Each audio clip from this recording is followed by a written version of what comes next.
तारकीन वतन को पाकिस्तान छोड़ने की मोहलत में सिर्फ 1 घंटा बाकी। कल से पहली बार डिपोर्ट होंगे, जायदादें भी जब्त होंगी। 49 आरजी कैंप और कंट्रोल रूम कायम। 1700 इमरजेंसी नंबर भी जारी।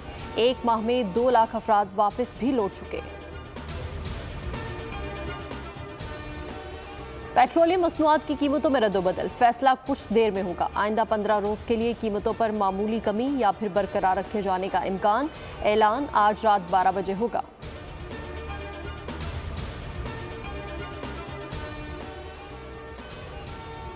और जख्मी शाहीनों का पलट कर वार, वर्ल्ड कप में वापसी की उम्मीदें बरकरार। अहम मैच में बंगाल टाइगर्स को दबोच दिया।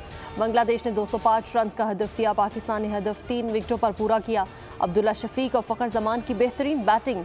शाहीन शाह ने वनडे क्रिकेट में 100 विकेटें मुकम्मल कर ली।